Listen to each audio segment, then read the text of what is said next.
Hello everyone, my name is Ricky Rivera. I am Chief Product Officer over at Odin's Key Gaming, and today we're going to be playing Indominant, the superhero tabletop role-playing game. We're going to be playing a solo variant of the game, and what we're going to do is actually play as Nightwave.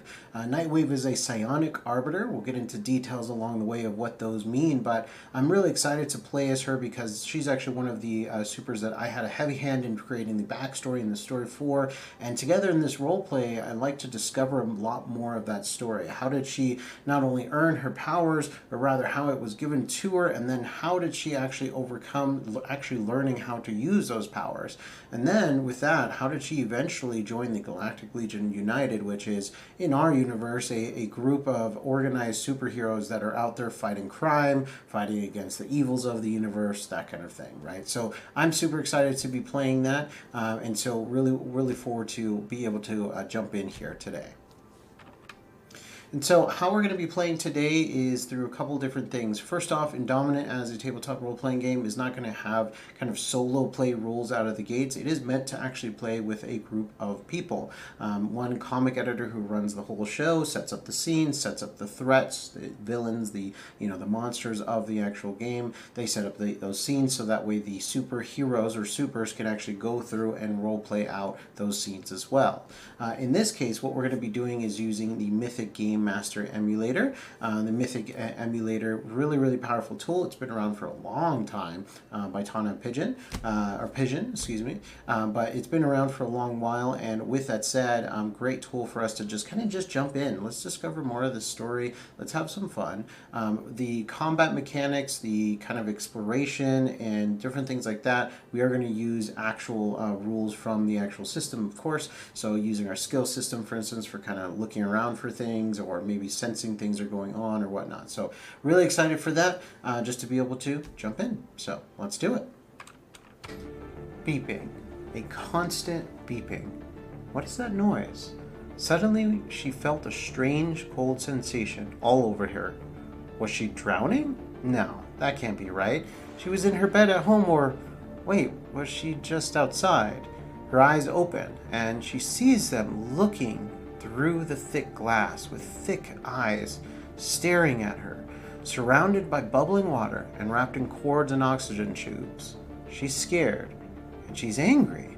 Why is she here and not home? Her hands are tensing up, and suddenly she feels that cold sensation again, something she's never felt before, a power from within her. It screams out, "Run, Sarah."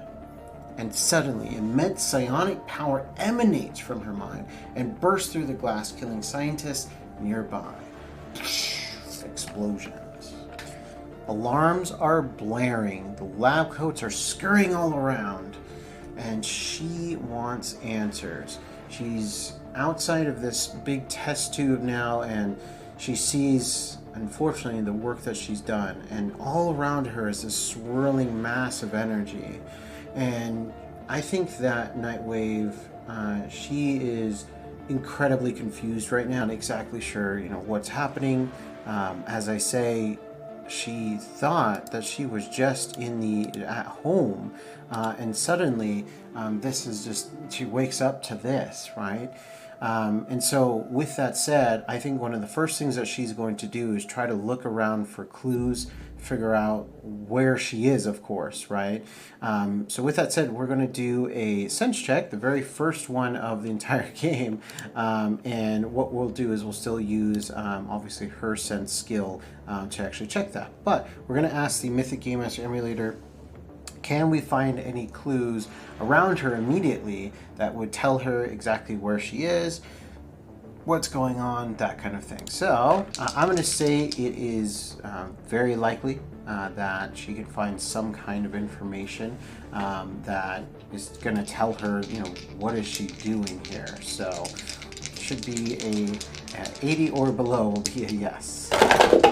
And so that is actually 100 on the dot. Wow, the very first roll.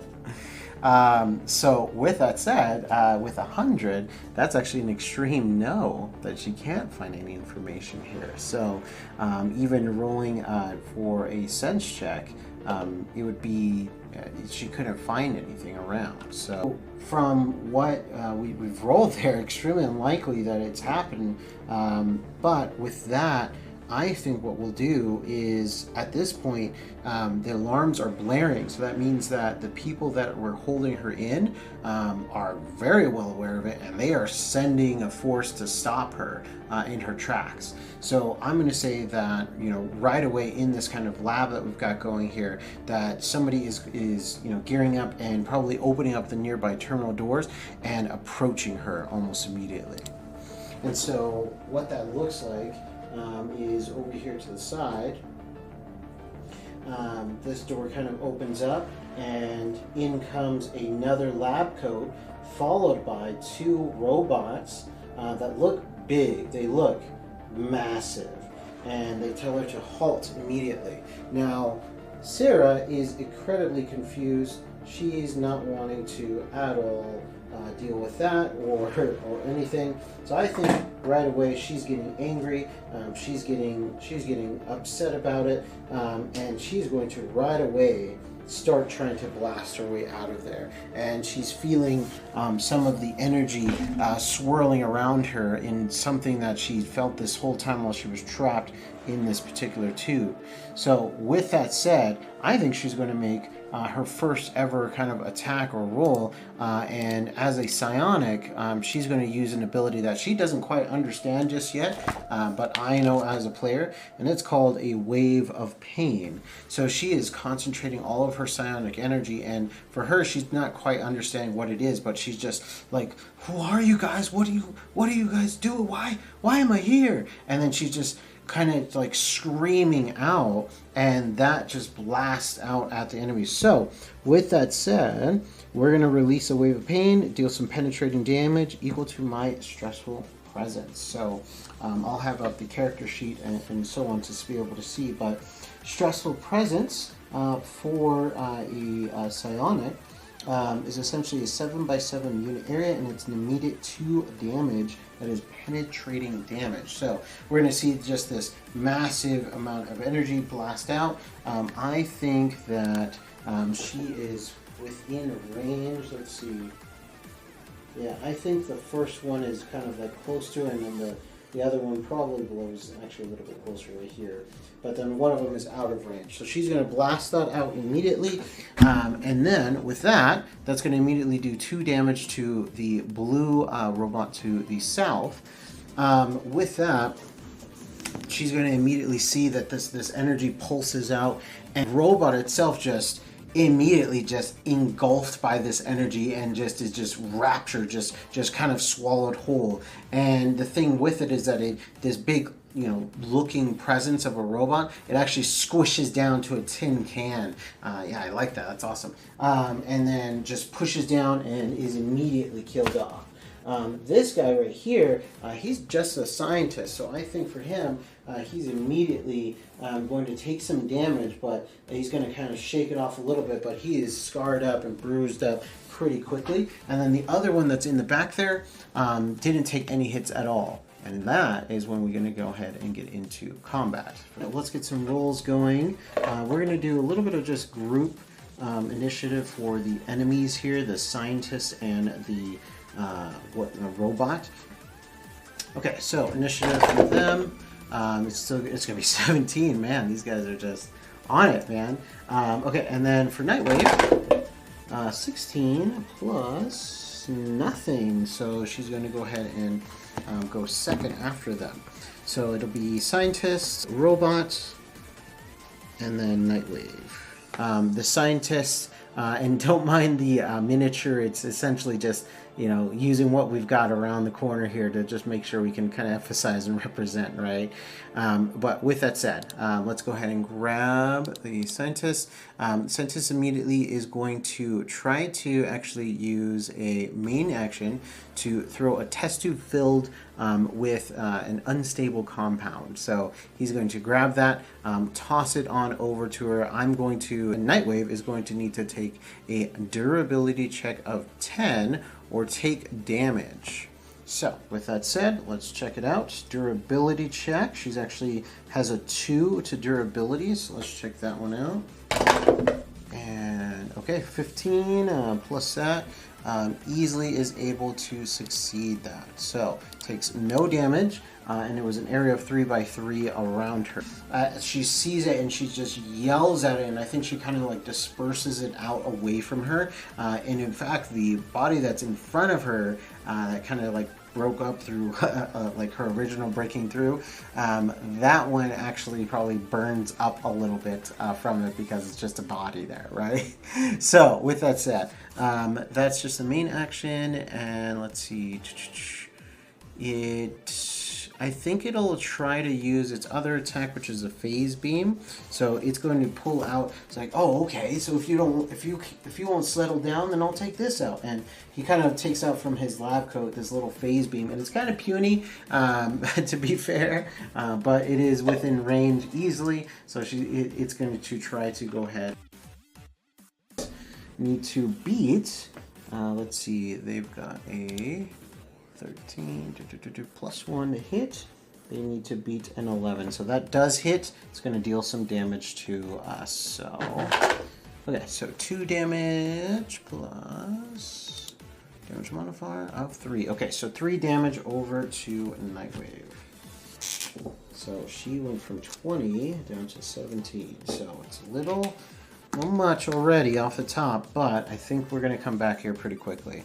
Okay, so then next up is the robot. I think the robot is going to stay exactly there, and it is going to pull out one of its laser guns to be able to actually shoot at it. So sorry you can't really see it, but it's just off the side there. But essentially it pulls up, lines up its shot, takes a shot at it. So let's see how... So let's see if it can. That is a 2, and so that definitely is not going to hit Nightwave at all. Just shoots right past, skids and shoots, I think, the thing behind her, again what she broke free from, and now it's her turn. So she, I think, feels a little bit more confident in her power, but she's just raging and pissed off. So I think first thing that she's going to try to do is she is going to do a mind blast at the scientist. So she's still panicking and still kind of uncertain, but she hears a little voice in her brain, and that is perhaps something is helping her. And so she's going to go ahead and concentrate and say, just help me, please. And just project out this piece of this bit of psionic energy right towards the brain of the scientist right in front of her. So let's see how she does. It's going to be an intellect check for that scientist. And then obviously a scientist has got pretty good intellect. So we are going to add a 4 to this roll. They need to actually beat a 11 total. Okay, yeah. So actually, 11 total. That plus that. Okay, so yeah, so they got a total of 15 with the 11 on the die. So nothing happens there. I think she is going to get even more pissed off, and she is going to pick up a nearby kind of destroyed a piece of debris, or perhaps there's some cans or something around in this lab that she can kind of grab onto, and she's going to toss it over at the other robot in the corner there. So just going to make a ranged attack to try and hit that. So that we're going to do 9 plus my attack mod, which is 3, so that's 12. And the robot has terrible defense, so easy enough. It is able to not only pick up the thing, but also shoot right on out. I'm going to use a purple D6 to see this. So it's just a D6 plus damage mod. So 2 plus 1, so 3 total damage coming at the robot over there. And what happens is that goes right into it, and it just goes right through it, like just hits it and just shatters it. Easy enough. And the robot just kind of completely just shatters and breaks apart. So that one is that one is downed. Okay, so that robot is downed. Now she used a main action, which was 2 drive, a minor action, which is 1 drive. That means she has 1 more drive left. I think she's going to do Wave of Pain because it's kind of a guaranteed kind of damage, but she just gets pissed off again and then just rages psionic energy towards the scientist in front of her. And again, that's going to deal some damage to him right away. So that is easy enough. So let's just take that away. And then... Okay, so he is looking pretty scrapped up. He's not completely down yet, but he's still in the fight. So it is back to his turn. He's got one less chem tube to toss at her, and I think he's still going to go for it, mostly because he knows how unstable this thing is. So you can see him pull out from, again, underneath his scarf here, grab one, and then toss it right at her. So... with that said, let's see. So she has to do a durability check to see if this is going to damage her. She's pretty prepared for this. She's seen it already happen. So let's see if she is able to dodge it. So I'm going to add 2 to whatever this is. 15, 17. So easy enough. She is able to break that apart. No damage to her, which is great. Again, the body on the ground, I think, is continuously disintegrating at this point. So fun times, right? Okay, and then with that, he still has a whole main action remaining, so I think he's going to pull out his phase beam again. This time try to aim just a little bit better to try and shoot her as well. So he's going to add a 1 to this, his attack mod, see if it hits. 5 total, does not beat her defense, so easy enough. She's able to, perhaps, I think this time she grabs it, like as it's going through, I kind of like that, like kind of like pushes it out to the side, kind of like maybe a Darth Vader would, right, or something like that, right, but definitely use telekinesis to deflect that off and away. It's now back to Nightwave. Okay, so with Nightwave, I am out of drive to be able to use it because I used 2 waves of pain. However, I still have my Teletoss and Mind Blast abilities that are base powers. Are free to use. However, they do cost me main actions on my turn to be able to use. So, with that said, and she's got 17 health still, so I think she's still good. I think she's going to try to get into this guy's brain to really mess with his ability to actually attack and still do another Mind Blast.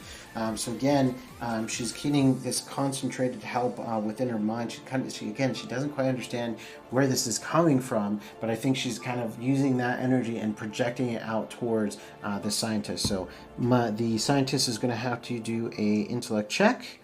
Let's see this, +4, easy enough, is able to pass it, so nothing happens to him. So I think I'll try it one more time, because I might as well. 7 plus, what is that, 4, so that is 11. So he does not beat the check for it, so he's going to suffer D4 damage, and on his next attack attempt, it's going to be reduced. The value of the next attack attempt is going to be reduced by 1, so if he tries the phase beam again, his attack mod is going to be 1 less, so be good. So let's do a little bit of damage to him though. 2 plus my damage mod of 1, so another 3 damage out to him. So I think he's gonna like rip. It's gonna rip into him a little bit onto his chest, and his lab coat is starting to get really torn up at this point, and he's just not looking too good. And then final thing is Teletoss. So again, I think she's gonna rip up a piece of the nearby robot that's right next to the scientist and just try to throw it at him right away. So let's see if she can do that with a this roll. We're gonna add 3 to this. Let's see if it hits. So 12 plus 3, 15. 15 beats his defense, absolutely. So we're going to do some damage here. Let's still do the purple D4, representing psionic energy here, just going on brand. 4 plus the damage mod of 1, so 5 total damage to him.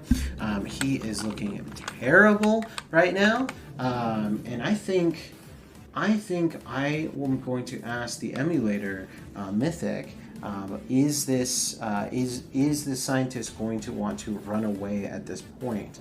I'm gonna say it's likely, I still have the chaos factor of 5, which means that if it is 65 or below, it is a yes. Okay, so let's see what we get. That is a 71. Just cannot get that. So actually, that's a no, right? So it's a no. That he's not going to run away. So there you go. Actually, I was thinking about it in the reverse. Okay. So with that said, we are back to the scientist. It is round, I believe, 4 at this point. But with that said, or top of the round 4. So with that said, the scientist is going to go ahead and use his last chem bomb. With this, this is a check on Nightwave's end, so she's still going to try to win a check on this. Again, she has the durability bonus to 2, so this plus 2 to see if she passes the check. 11 plus 2, 13. She once again is able to deflect this chem bomb. I think she is totally prepared for this. That body right next to us, or next to her, is completely decomposed at this point because all the acid and chem that this scientist is trying to throw. Now he only has his phase beam available. She doesn't know that, but that's essentially what she might see. Maybe she notices that he doesn't have any more under that coat where he's grabbing them. And then so he's going to try to use his phase beam one more time on him, on her, I should say. And so with that, we'll add 12 plus the attack mod of 1 of 13. That does beat the defense, but remember, we had the Mind Blast, so that actually -1, and it actually still beats because it was 13, -1 is 12. 12 beats the defense of Nightwave. So, Nightwave's going to suffer some damage. It's a D4 plus damage mod. So, oh geez, so that is a 4 plus the damage mod of 1. So that's a total 5 damage. Good news though, she's got damage reduction. So damage reduction is going to reduce this damage. So with this, and actually I think I didn't take that away from her earlier. So I'll have to go back in there and see exactly what it was, and I'll put it on the screen. Like, hey, she shouldn't be at 17. She should be, higher than that. Okay, so 5 total damage, -3, which is just 2. So 17 minus 2, 15. Okay, so 15 there. So with that said, it is now back to Nightwave's turn. I think at this point, she's going to try to take... Yeah, she's going to use her drive recovery Arbiter ability. What that does is it essentially reduces the drive cost of a tiered power down to half of its value, and with that, it can actually make it actually reduce down to a cost of 0. So, for instance, then she can actually use Tranquil Mind or Wave of Pain, which is a healing power, or Wave of Pain is the thing that we've been kind of blasting out an area effect damage outbound. Essentially, I am actually going to try to just use that just for using Tranquil Mind. So we're going to go ahead and do that. We'll do a D6 to heal her up, plus damage mod. So whatever this is, plus 1. Let's see, sorry guys. That's a 5 plus 1, 6 total health back to her. She is now back at full health, which was 20. Great stuff. Okay, so that is a main action. I think she'll use Teletoss again on him to try and just deal damage to him. So let's see if she can do this. The attack modifier is 3, so it's going to be this D20 plus 3 to see if she hits with it. It is a nat 20. Look at that, guys. Like, not modified or nothing. So that means she's going to double the dice damage. So I'm going to get double dice, and then any... if either of these dice end up as a 6, that 6 will double to an automatic 12. But no matter what, crit is to double the amount of damage that it would do. So let's see how it rolls. And that is... Okay, so that's 5 damage total, plus the 1 is 6, and that actually annihilates him off the map. So I think for her, she just rages out, and she gets pissed off, and just puts on this like maybe like a spear of psionic energy that she shoots out towards him, and with that is going to sink right into his chest, and I think she's going to realize that she didn't mean to necessarily wipe him off the map like that. She needed some answers, and I think that's going to scare her a little bit of like what she is capable of. I think that Nightwave or Sarah rather, she's probably thinking right now like, what is this power? What's going on here? And she is going to kind of try to figure it out and put some pieces together. I was just at home. I was just at home. I was just sleeping. Where am I? Why? What is going on? Who are these people? And she's kind of snapping out of her rage from, being in combat to kind of focusing on the situation at itself. But then she I think she realizes that she's got to get out of here. She's got to run because if they're already willing to shoot at her and trying to prevent her from getting out, this might be her one chance to get out. So with that said, I am going to roll to see is she able to get out of this room, and is she going to run into any other problems, any other people at this stage? And I'm thinking that was it. And the reason why is because if they were willing to maybe take her from where she was and put her into this thing and then even give her some kind of power that she doesn't quite understand, I think it's a secret. I think it's a tucked away, hidden away secret or lab, and she already in front of her. There's two other scientists there, right? So that she killed just by breaking out of there, and so this one being the third. I think there's not any other ones nearby. So I'm going to say it's very likely that there is not anyone else that she's going to confront here. So we're going to roll our d20s. Very unlikely, so we need a 75 or below for it to not run into anyone else. And that is a 40 on the dot. So yeah, so nobody else. So I think with that said, she's going to try to make her way out. Now, this is going to be a little interesting. Obviously, she doesn't know her way around a lab or anything, but I think I'd like to ask one more question. Is there anyone else in this lab that perhaps is being experimented on? And I think with her heart, she thinks if somebody was willing to take her, perhaps they were willing to also take others, right? So I'm going to say it's likely. Actually, I don't know, right? I don't know if it is that they have somebody else, but let's give it a chance here. Let's see if there is anybody else here that perhaps was taken just like her. And she's just trying to go from room to room, trying to figure out the way out, while also keeping in mind, is there anyone else there? So it's a 50-50 chance. If it's 50 or under, there is somebody else in this lab that might be able to, might need to be broken out too. That is a 10, so that's a yes at least, and a 2, so 12. Okay, so this is interesting, right? I think that at this stage, she is moving around. She is trying to go through this lab and trying to just kind of escape. And, we just discovered that there is somebody else there that perhaps is being experimented on as well. So I think with that, I'm going to use a couple of rules to figure out who that kind of is, as well as then to see what's the situation look like, right? Is she even able to break them free, whoever they are, right? So let's do that, right? I'm going to do a couple of rolls and I'll come back and kind of show you what I did there.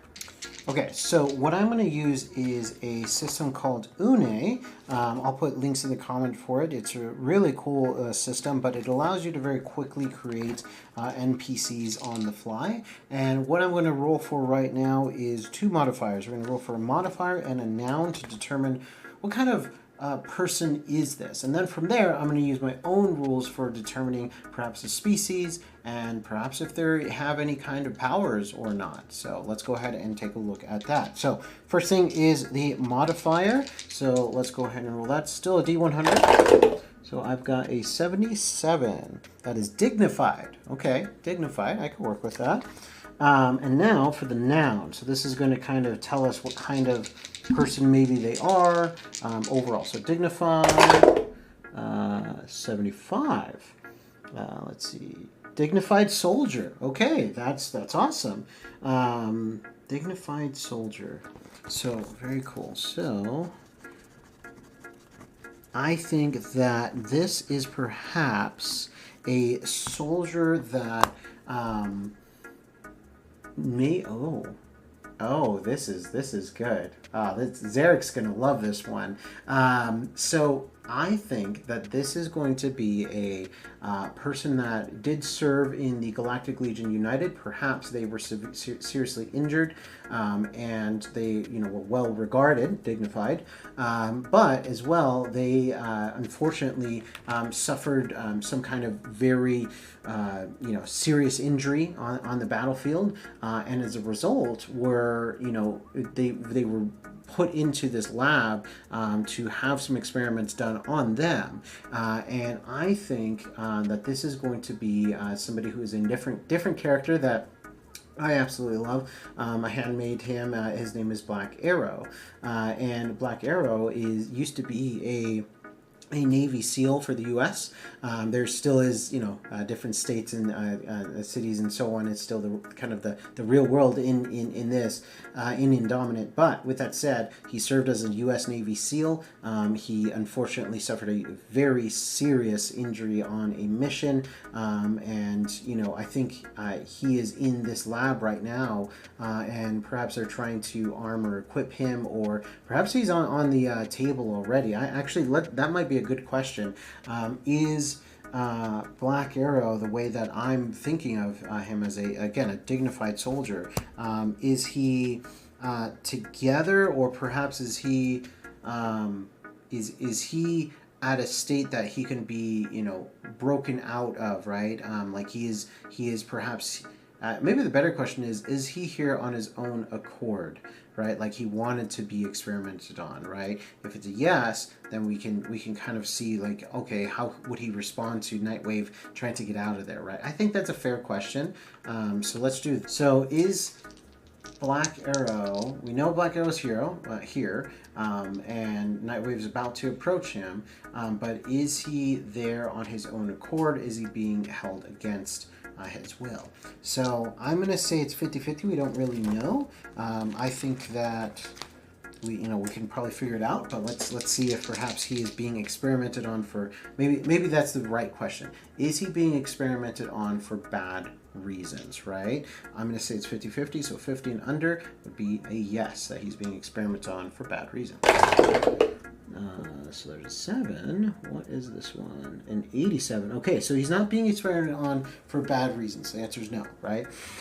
So if he's not being experimented for bad reasons, is he here because he's still recovering, right? And maybe he still needs to wait before he can actually be able to help out, right? I'm going to say that's very, very unlikely that he's not ready to go. I think perhaps he is, he's kind of at this stage where he's like ready to get on the field, or maybe he's chomping at the bit, so to speak, right? So very unlikely means we would get a 25 or below, that he's not ready, right?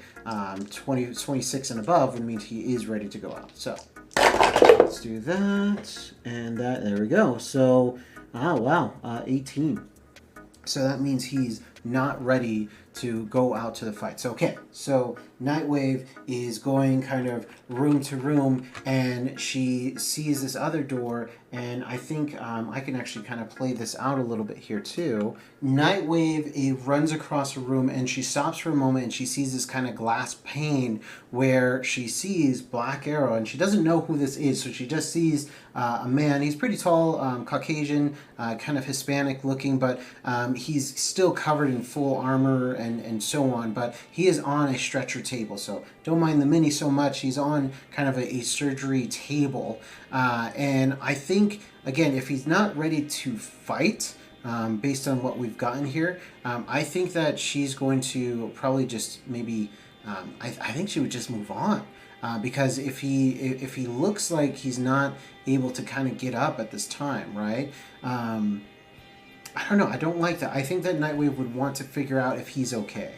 Yeah, and I want to go with that. Yeah, so I think that she tries to go into the room and she sees him, and she sees that perhaps he's got, you know, kind of the heart monitors and all those things kind of plugged in, and she kind of goes over, and I think she's going to do an infusion check, and she's going to use some of her psionic energy from what she was already getting into that scientist's mind over there, and trying to figure out, you know, essentially what maybe might be going on with this guy, right? So I think that's pretty cool. So I'm going to say it's infusion check is going to be a d20 plus infusion skill. So that is +3. Let's see how good this comes out. Only 5. So 5 plus 3 makes it be... let's see here. Okay, so 5 plus 3 is 8 total. I don't think she did a really good job, and maybe because she doesn't really quite understand her powers. I was looking for more like a 15 or so or higher. Maybe she could kind of get into his thoughts. But I think what she kind of feels is maybe aggression or something happened that he's upset about, right? And I don't think that she quite understands it, but she knows that he's hooked up to all of these cables and whatnot, and I think she's seeing her window for escape actually leaving her. So I think that she is going to move back out of the room and just head on out, because at this point she can't help him, right? We've already rolled for that. We understand that he's not able to kind of get up and help himself, and she probably wouldn't do as well like grabbing him, picking him up. She's about maybe 5'4", 5'5", if that, and this is a very tall man who is in armor, right? He's basically mostly armor at this point. So with that said, yeah, I think that will be everything. I'm going to ask, is this scene interrupted at all? Because it has been a moment. She took this moment to actually check on this individual. And actually, before I do that, I'm going to say, is there any papers or anything around that maybe kind of describe who this person is, right? Because she doesn't actually know. I'm going to say it's pretty likely perhaps there's paperwork. In fact, I'll say it's nearly certain, so 85 or below, just in case. Let's see. So yeah, 32. So I'm going to say that there was paperwork nearby that describes who this is. It's code name Black Arrow. Powers is Extreme Combat Mastery, Weapon Mastery. But with that condition, I think that's where she would actually discover that it's still critical, right? And he's not able to be moved. So that's where she would want to leave him as is, but take a note that who this person is, and perhaps have to come back to help him in some kind of way, right? But with that said, I think she'll take her leave, but I will ask, is this scene interrupted at all? I think it starts turning into a likelihood that it is interrupted, because she's took her time to kind of figure this out. So 65 or below, it is interrupted, and then we'll figure out what that meaning of that is. 66, look at that. Wow. Okay, so with that, scene is interrupted. Let's see what... Actually, sorry about that. If a scene is interrupted, if it's over the chaos factor, and it was only supposed to be a D10, so I'm just going to take that one as is. It's a 6. Chaos factor is still a 5 right now. So with that said, I think that she gets on out of there. I think eventually she's able to find a doorway to actually leave, and she's going to leave the area. And where she's going to be is she's going to be in the middle of a forest. And, you know, it looks like perhaps the outside is not like well guarded. It's probably like a kind of a cave hole, right? And then she appears out of the front doors of this lab, and then is opening out to the actual caves as well. And then she's out there in the kind of open wilderness. So I'm going to ask, does she see any signs of perhaps literal signs actually to a road or to any kind of population or anything like that? So does she see any kind of road? Let's start with that. Let's see if she sees a road. So that is a 95. And I didn't say that. I was actually going to put it at a 50-50. So does she see a road? It had to be 50 or under. 95, she does not see a road. I think what she's going to do is do a survival check just to see if she can get her bearings. I'm going to say it's... actually, we can... Actually, I don't have a dice for if it's nighttime or not, but I do have a dice for weather. So let's see if it's cold, windy, stormy, or anything like that. It looks like it's overcast. I'm going to say it's at nighttime, and it's kind of overcast as well as water. Yeah, overcast as well as it's starting to rain. So it's getting pretty cold with that as well. So I am saying she's going to make a survival check just to see if she can actually find some shelter nearby, and that might be where we end today's game. So let's see that. I'll say that it's pretty likely that she can do this. She does have survival skills. Maybe she's, I think maybe in her family she remembers like trying to actually be, try to find shelter and camp and things like that. So let's do that real quick. Plus a 3 on this roll. So that is a 13 plus a 3. So that's 16. So I think easy enough. She may not have found a road or anything, but she does get her bearings straight even in the middle of the night, and she starts to, get away and make some headway away from this lab. But I think with her survival skill being an expertise in it and getting a 3, I'll say that is a success. And that she gets 2 experience points for that skill. Once it gets to 20, it levels up as well, by the way. So, really excited for that because I think that she would have found perhaps some kind of clearing, and she would have marked perhaps some of her trail off, so that some of her footprints and things like that, so she would have been smart enough to do that. I think all that with the 16 total, that makes sense. So with that said, that is where we're going to leave it off for the first solo roleplay of Nightwave. We got a lot of things that we've got kind of tallied up, and I'll actually pause here and write them all down and kind of do a whole overview. Okay, so we've got a couple of things going on. So first is on the thread list. So maybe I'll make it easy and I'll put up a writing or drawing of the thread list here. But 3 that really we kind of discovered. The first one is, how did she get her powers, right? It looks like some kind of experimentation, something kind of going on. There is a new character that is the voice inside of her head, the thing that called out her name and helped her win that combat that she had. And then with that, who is it that experimented on her is another thread. The scientist is a part of the character list, but who were those scientists? Are they maybe pursuing her or after her as a result of her escaping now? And then finally, why was Black Arrow there? Why was he in that particular laboratory, that small laboratory that looks like it was kind of a hidden off place with no markings, no roadways, right? We didn't find any roadways there. It was completely hidden off the beaten path, so to speak.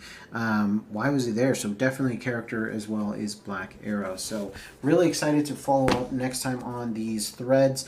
Sarah, again, found some way to kind of settle down for the night and probably just try to think to herself and protect herself from the rain that's overcast. But with that said, really excited to play Nightwave out and discover more of her story. And I hope you had fun and enjoyed it as well. But with that said, we'll talk to you soon.